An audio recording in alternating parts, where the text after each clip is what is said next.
Jubilee Hills బైపోల్ను Congress BRS సీరియస్గా తీసుకున్నాయా?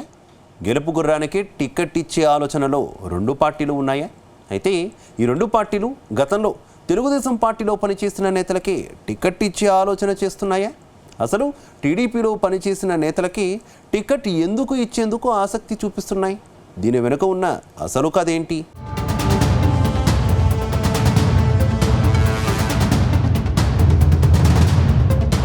హైదరాబాద్లోని జూబ్లీహిల్స్ ఉప ఎన్నిక ఆసక్తికరంగా మారుతోంది. ఎమ్మెల్యే మాగంటి గోపీనాథ్ మరణంతో ఈ స్థానానికి ఉప ఎన్నిక జరగనుంది. బీహార్ అసెంబ్లీ ఎన్నికలతో పాటు జూబ్లీహిల్స్ బైపోల్ ప్రకటన వచ్చే అవకాశం ఉంది. ప్రస్తుతం అన్ని పార్టీలు కూడా డిసెంబర్లో ఎన్నికలు జరిగే అవకాశం ఉందని లెక్కలు వేసుకుంటున్నాయి.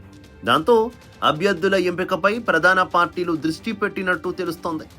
అయితే విచిత్రంగా మూడు పార్టీల నుంచి టికెట్టు ఆశిస్తున్న నేతలు గతంలో తెలుగుదేశం పార్టీలో పనిచేసిన వారే కావడం ఇప్పుడు ఆసక్తికరంగా మారింది.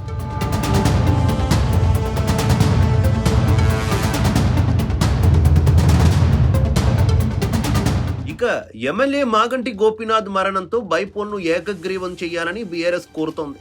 కానీ ఇదే బీఆర్ఎస్ ప్రభుత్వం అధికారంలో ఉన్నప్పుడు ఏకగ్రీవం చేసే సంప్రదాయాన్ని పాటించలేదు. దాంతో సికింద్రాబాద్ కంటోన్మెంట్లో ఏకగ్రీవం చేయడానికి అధికార కాంగ్రెస్ అంగీకరించలేదు. అంతేకాకుండా బైపోల్లో గెలిచి బీఆర్ఎస్ పార్టీకి చెక్ పెట్టాలని అధికార పార్టీ లెక్కలు వేసుకుంటోంది. ఇక్కడ గెలిస్తే గ్రేటర్లోనూ పాగా వేయొచ్చని సీఎం రేవంత్ రెడ్డి ఆలోచనగా ఉందని చెబుతున్నారు. అందుకే జూబ్లీహిల్స్ టికెట్ ఆశించిన మైనార్టీ నేత మాజీ క్రికెటర్ అజారుద్దీన్ను ఎమ్మెల్సీగా పంపించి ఈ స్థానాన్ని బీసీ నేత నవీన్ యాదవ్కు అప్పగించాలని చూస్తున్నారని అంటున్నారు.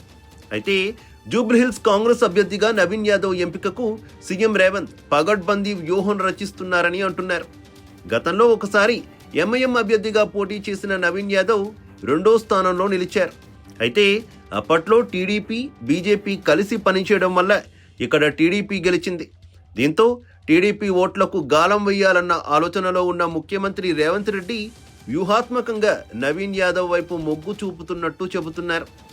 మైనార్టీలు ఎలాగూ తమతోనే ఉంటారన్న భావనతో ఉన్న రేవంత్ రెడ్డి టీడీపీ ఓట్ల కోసం నవీన్ యాదవ్ సరైన అభ్యర్థిగా భావిస్తున్నారని ప్రచారం సాగుతోంది.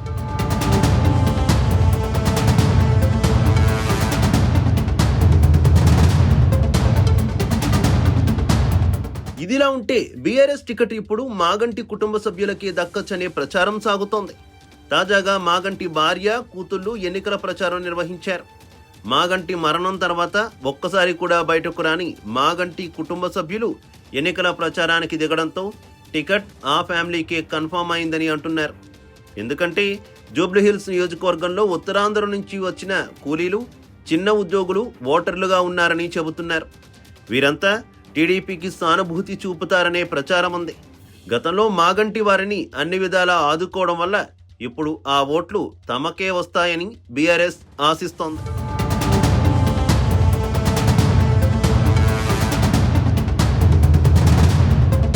మరోవైపు బీజేపీ కూడా జూబ్లీహిల్స్లో గెలవాలని లెక్కలు వేసుకుంటోంది.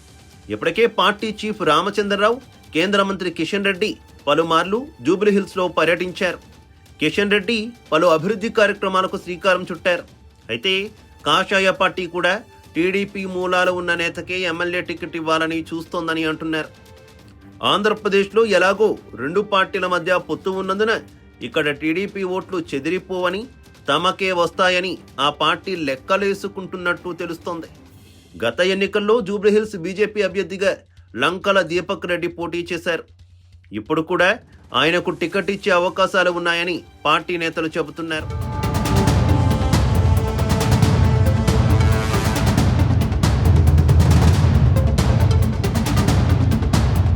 మొత్తం మీద మూడు పార్టీల నుంచి టికెట్ ఆశిస్తున్న నేతల బ్యాక్గ్రౌండ్ తెలుగుదేశం పార్టీ కావడం ఆశ్చర్యం కలిగిస్తోంది. అయితే అన్ని పార్టీలు కూడా గెలుపే టార్గెట్గా అభ్యర్థులను ఎంపిక చేయాలని భావిస్తున్నాయి. మరోవైపు జూబ్లీహిల్స్ నియోజకవర్గంలో ఎక్కువగా టీడీపీకి సానుభూతి పరులైన బీసీలు, సెటిలర్లు ఉండడం కూడా ఓ కారణం కావచ్చని అంటున్నారు. ప్రస్తుత పరిస్థితుల్లో టీడీపీ అయితే బైపోల్లో పోటీ చేసే పరిస్థితి లేదు. కానీ అన్ని పార్టీలు మాత్రం గెలుపు దక్కించుకోవాలంటే టీడీపీ ఓటర్ల సానుభూతి పొందడం అవసరమన్న ఆలోచనతో ఉన్నట్టు కనిపిస్తోందని ప్రచారం సాగుతోంది.